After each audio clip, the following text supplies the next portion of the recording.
if that's okay. So I was gonna say, supporting again, like he said, supporting Family Miranda in Massachusetts. For those of you that are in Massachusetts or anywhere, emailing your legislators to support pushing Family Miranda's forward and the importance in Family Miranda. Currently, Family Miranda is in Massachusetts is in Ways and Means, which is pretty cool because a lot of bills don't even make it past to Ways and Means. So we need to continuously be pushing our legislators. Um, I would say also join grassroots organizing. Family Matters First has participatory defense. We need more support during those meetings. Um, we also have advocacy meetings where we strategize around different campaign. We organize different campaigns such as Know Your Rights campaigns. Um, we also do court support. So court support is very important. It's an important part of, you know, supporting families emotionally if there's closed courts like in Massachusetts. But if you have open courts, it's important for the judge to see that this person is somebody in the community. Um, and also, I would say push for open courts. That's something that is on my to-do list here that I've been having conversations with several attorneys about movement for family power, including them, and reshare our narratives on social media to counter the false narrative. So if you follow Impact and Parent, if you follow Joyce, if you follow any one of us, like resharing our content so that we can continue to push this narrative shifting, especially because a lot of people spend their time on social media. Also if you are a what is that called? The people that do documentaries and stuff. If you are a journalist and, interviewing impacted families, interviewing attorneys that are doing this work, that are watching what their clients are going through, so that we can continue to shift the narrative around what DCF and what CPS is nationally. Also, it's important for attorneys to consistently change this narrative about bringing up the constitutional rights and about being a parent being aggressive. And like also a lot of the times I've realized is that people are like, oh, well, we have to be careful because DCF often retaliates. And it's good to be transparent with parents. Like, they may retaliate and they may fight back. But ultimately, based on my experience, the parents that have came to Family Matters and have exerted their rights and they have pushed back their rights. Initially, they do retaliate, they do things, and you feel it temporarily. But ultimately, the 99% of parents that have came to my organization have successfully reunited with their kids. Parents that have their kids on track for adoption, okay?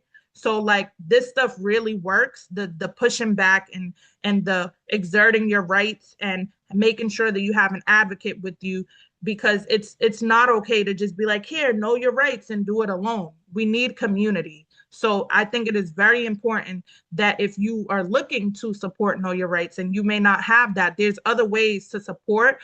And I put my information in the chat. And then lastly, I would like to say something that one of my co-conspirators texted me this morning. She said, like every damn system that does everything to protect itself and never to protect families. So just remember that this system does everything to protect itself, but never to protect families. And always keep that at the forefront of your mind when we're thinking about, exerting these constitutional rights. And lastly, I will pass it over to Joyce McMillan to finish us off with the Q&A from the rest of the audience. Wow, this has been a very interesting conversation.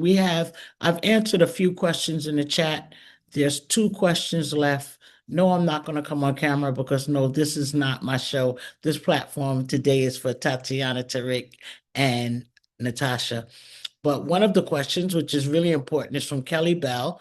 And she said, I apologize if I missed this, but what other opportunities exist for professionals outside the legal field? Example, healthcare providers, researchers, to engage in advocacy or to provide testimony on behalf of families. First, Kelly, I would like you to unmute and tell us what state you are in.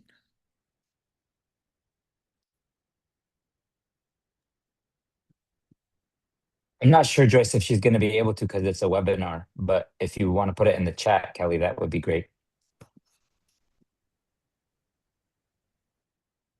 Yeah, I have people able to unmute, but yeah, just drop it in the chat, Kelly.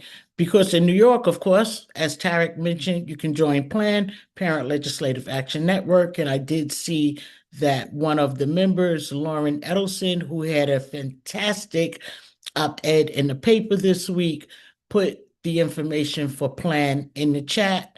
So that information is there. Also in the chat is my email address and JMAC for Families website. So if you're in New York, we definitely have ways for you to get involved. And if you're in another state, we just need to know what state that is. Then we have a question from Becca Garrison. Kelly's in Texas. Kelly's in Texas. Can I Oh, I see it. can I Okay, say so something, we Joyce, can about connect. that? You go ahead, Natasha. Um, Kelly, I think, and I'm just thinking about the needs that we have in Maryland. There's always the need, especially in, I'm not sure, I can't remember off the top of my head if Texas has um, um, the advising of rights yet, but I know They legislatively do. there's always a need to testify, especially for people in the medical community about what you're seeing and why being a mandated reporter is not helpful to parents and why the system as a whole is not helpful to parents. I think across the nation there is a need for medical providers to organize amongst themselves on this issue because um, you all are relied upon, especially when it comes to lawmakers. Anyone who is a mandated reporter or is seen as part of the system itself, it is valuable for lawmakers to hear from you all that the system really is broken and it really is not helping children. And then I just wanted to highlight this idea of exposing the truth and telling the stories. One of the reasons that I know that our bill in Maryland didn't pass is because people still believe that children will die if parents know their rights. And so being able to share as many stories in the news, on social media, wherever people are listening, your neighbors, to really highlight and share the stories of, like Tarek said, what is really happening when these parents are involved in the system, I think is the most helpful at this point. So I'd like to add to what Natasha said, if it's okay, Joyce. absolutely. Um, Again, I'm going to send a link here in the chat. For whatever reason, I'm not able to send to the whole group.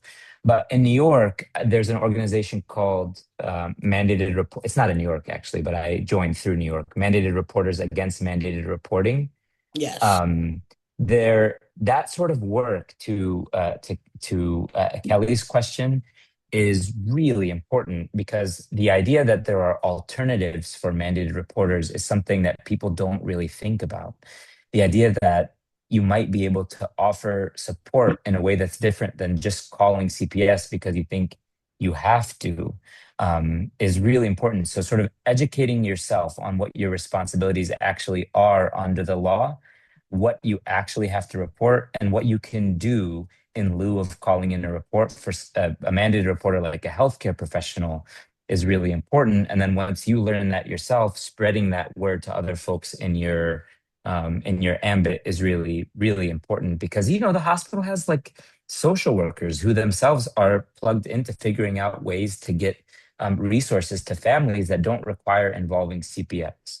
So thinking through those questions is important. Then researchers, oh my God, like the amount of work that researchers could do to help support this effort, like just for example, to dispel the myth that Natasha just shared with us that uh, imp- uh, imposing these sorts of requirements on CPS would lead to more child children dying.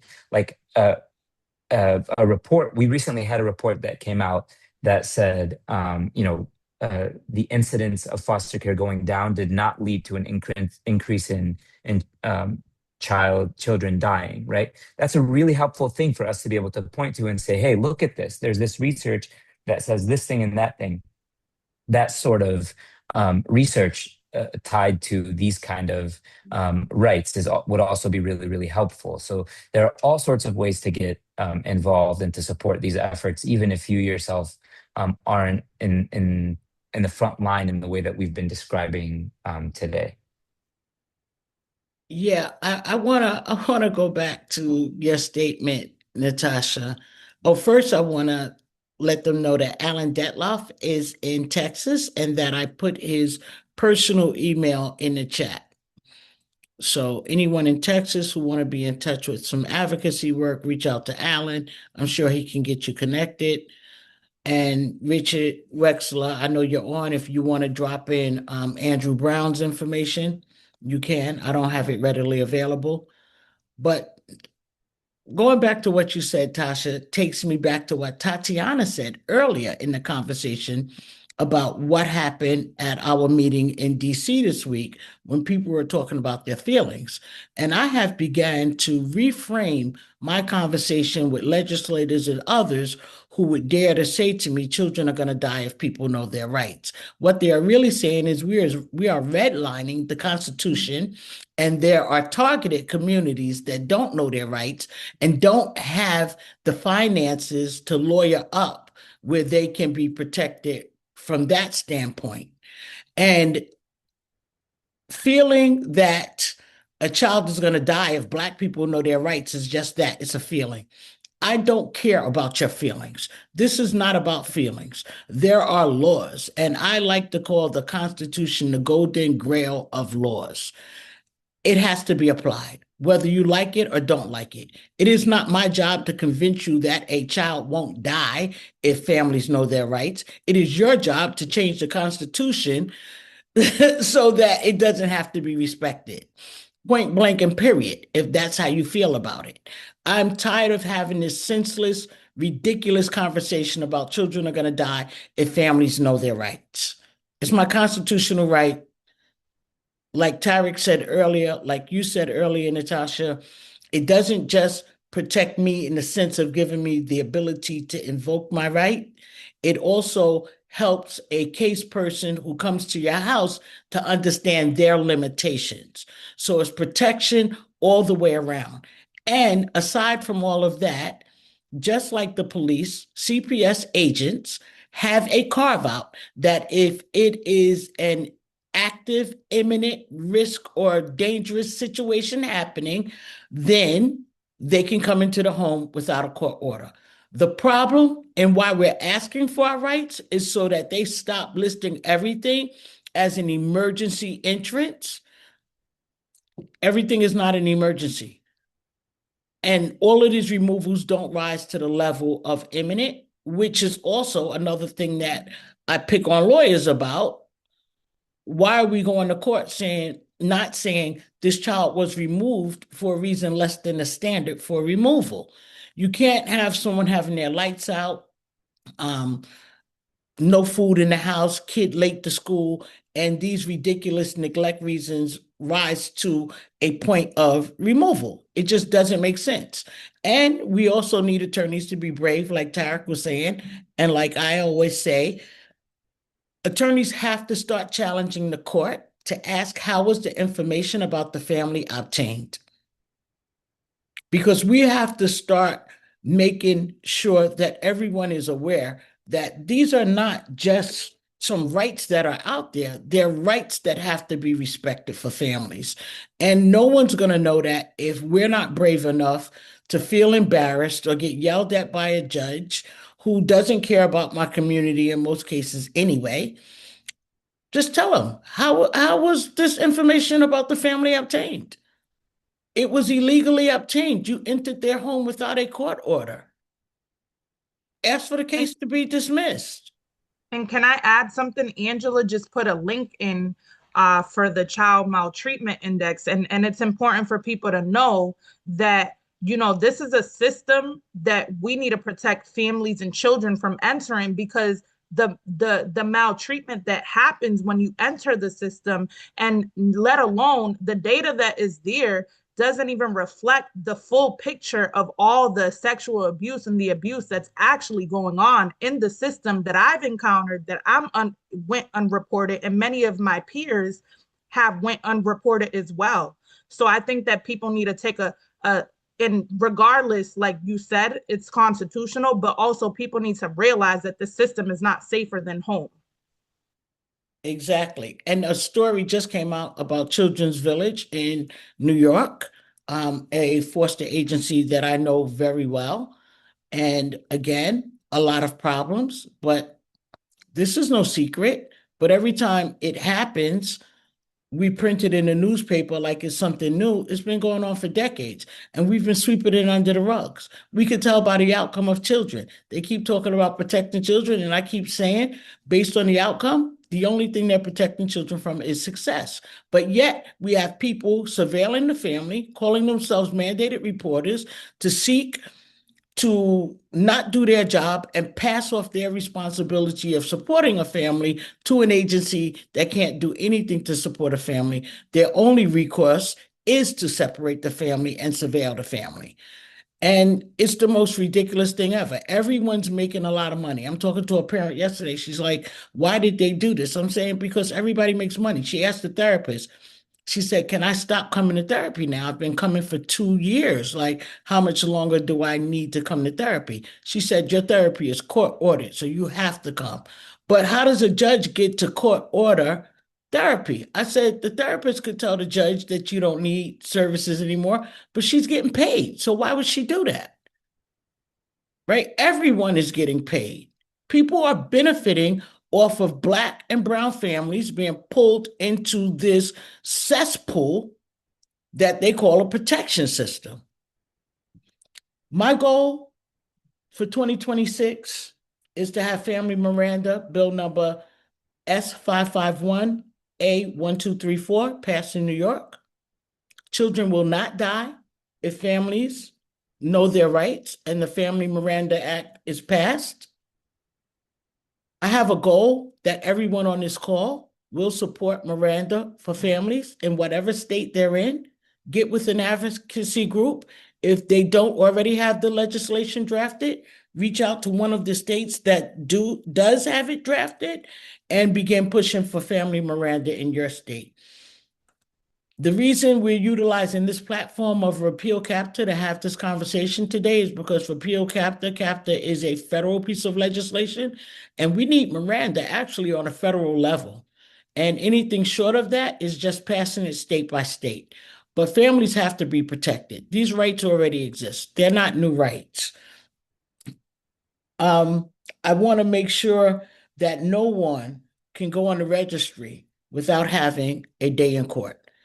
If the case planner, whomever she is, he is, comes to the home and the case doesn't rise to the level of going to court, people should not be put on a registry. That is something else we don't challenge. How unconstitutional is that? Talking about a lack of due process. Being on the registry in any state has the same impact as having a felony conviction, but we allow a case manager who went to school for cookie cutting and whatever other foolishness they went to school for, to just put people on a registry because they have a feeling. I'm sick of people's feelings. There are laws to protect and to guide us in pretty much everything that would happen in the United States of America. Why are we forgetting about the rights to families across the board, no matter how the proceeding goes, no matter how the proceeding starts, no matter what the proceeding is about? This has to stop, and it is incumbent about all of us to join in this fight to ensure that the rights of children and their families are protected, especially the children. If you say you care about children living or dying, keep them out of the foster system where people don't have their best interest at heart. But remember how much money they can make by having that child in the system, receiving care from all of the many agencies that they farm services out to. We have 5 minutes left, and I'm going to give those last 5 minutes to the three panelists for any closing remarks or ask that you would have of the people who took time to come on and listen to this webinar today.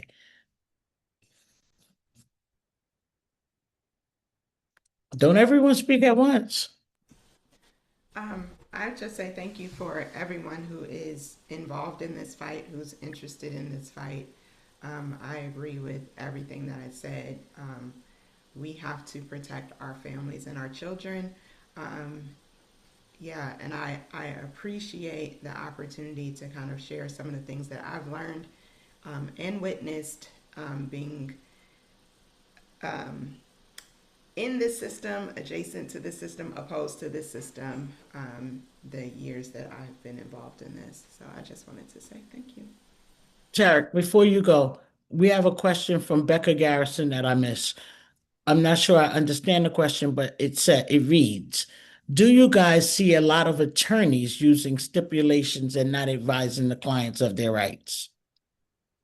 I saw that question too, Joyce, and I'm not sure I understand what it means, but I'll take a stab. And Becca, if you want to try You want to, to Becca, I can think you she's unmute? saying stipulating to the facts. So, you know, or other types of laws, there may be advantages to having both sides kind of agree to Mhm. whatever facts they can agree on versus litigating those facts. And so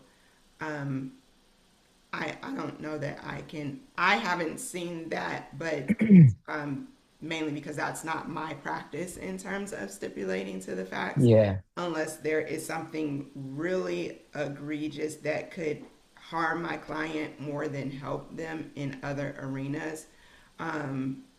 But that's not necessarily a practice that I have, so I would not be able to answer. Let me try and answer in this context to the extent that I can.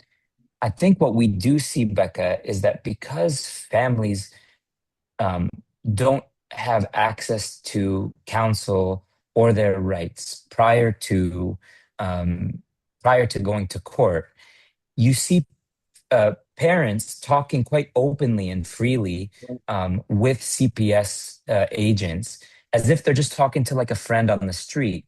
And then whatever they've said to the CPS agent ends up in the petition against the families. So they don't even need to stipulate because they've already, sang their song to the CPS agent. So to my mind, like even before we get to the question of stipulation, the idea of not talking to the CPS agent when they come to the house, where you basically tell them everything so that they can use it against you, is worse than a stipulation, and to my mind. And so, having advice in advance that you don't need to talk to them, and that someone else can intervene on your behalf, and you can offer whatever information would be necessary to get them out of your hair, for example.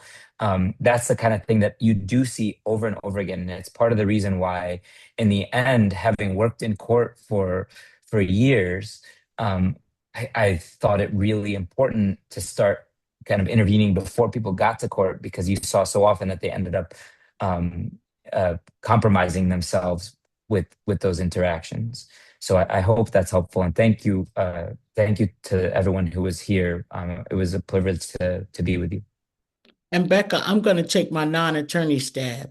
What I see is the stipulation is attorneys who I feel don't want to do their job. Maybe they're overwhelmed with cases and trying to close cases out quickly and just telling families to take a plea.